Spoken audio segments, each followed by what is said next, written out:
Mildred, I feel sick. You can't be sick. Mildred, dear, could you bring me some aspirin and some water? You were fine last night. You have to come. You slept 5 hours later than usual.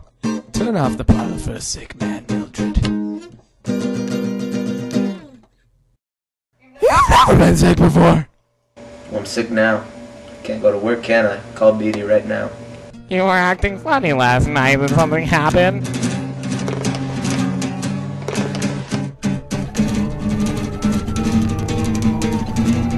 We burn the woman.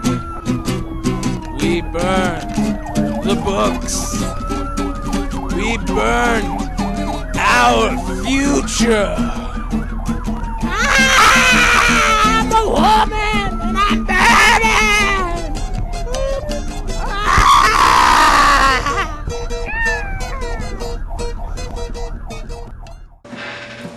This here Phoenix car drove up. Looked like Captain Beatty to me. Just go let him in. Tell him I'm sick.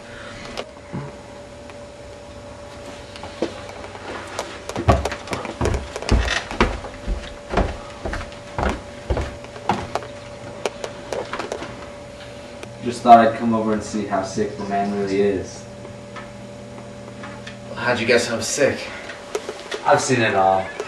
You're gonna call for the night off. When will you be well? Tomorrow. The next day. Maybe the first of the week. Every fireman, sooner or later, hits this. They don't need understanding to know how the wheels turn. You need to know the history Here, of our let me fix profession. your pillow, They darling. don't feed Stop. it to the rookies Just- like they used to. Just let me fix your Damn, pillow. no, Stop. here, Let me fix your pillow, darling. Stop your pillow. Let me fix it. What is this? What is this? What's it? Leave me be. Beatty, as you were saying. Earlier. The fact is, we didn't get along well until photography came into its own. Then, motion pictures in the early 20th century, radio, television, things began to have mass. And because they had mass, they became simple. Once books appealed to a few people here, there, everywhere, they could afford to be different. The world was roomy. But then the world got full of eyes and elbows and mouths. Double, triple, quadruple population. Films and radios, magazines, books, leveled down to a sort of paste-pudding norm. Do you follow me? Methinks I do. Now let's take up the minorities in our civilization, shall we? Bigger the population, the more minorities. Don't step on the toes of the dog lovers, the cat lovers, doctors, lawyers, merchants, chiefs, Mormons, Baptists, Unitarians, second-generation Chinese, Swedes, Italians, Germans, Texans, Brooklynites, Irishmen, people from Oregon or Mexico. The bigger your market, Montag, the less you handle controversy. Remember that. All the minorities with their navels to be kept clean, authors full of evil thoughts. Lock up your typewriters. They did. Magazines became a nice blend of vanilla tapioca. Books, so the damn snobbish critics said, were dishwasher. No wonder books stopped selling, the critics said. And the three-dimensional sex magazines, of course. There you have it, Montag. It didn't come from the government down. There was no dictum, no declaration, no censorship to start with. No. Technology, mass exploitation, and minority pressure carried the trick, thank God. Today, thanks to them, you can stay happy all the time. You are allowed to read comics, the good old confessions of trade journals.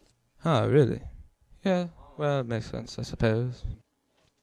Good. You must understand that our civilization is so vast that we can't have our minorities upset and stirred. Ask yourself, what do we want more in this country, above all? People want to be happy, isn't that right? Haven't you heard it all your life? I want to be happy. People say, well, aren't they? Don't we keep them moving? Don't we give them fun? That's all we live for, isn't it? For pleasure, for titillation. And you must admit, our culture provides plenty of these. But with books around, colored people didn't like Little Black Shampoo. Burn it. White people don't feel good about Uncle Tom's Cabin. Burn it. Someone's written a book on tobacco and cancer of the lungs, and the cigarette people don't like it. Burn it. Burn it all. Burn all the books. It takes like 5 minutes. So you see, without all these books, everyone's happy. But then, I warn you, every once in a while, in a fireman's career, he gets an itch. What do the books say, he wonders? Oh, to scratch that itch, eh? Well, Montag, take my word for it. I have had to read a few in my time to know what I was about, and the books say nothing. Nothing you can teach or believe. They're about non-existent people, figments of imagination, if they're fiction, and if they're non-fiction, it's worse. One professor calling another an idiot, one philosopher screaming down another's gullet, all of them running about, putting out the stars and extinguishing the sun. You come away lost. Well, let's say if a fireman accidentally, really not intending anything, takes a book home with him. In natural air, curiosity alone. We don't get over anxious or mad. We let the fireman keep a book 24 hours. If he hasn't burned it then, we simply come and burn it for him. Well, Montag, will you take another later shift today? Will we see you tonight? Perhaps? We'd certainly miss you if you didn't show. Well, get well and keep well. That's the end.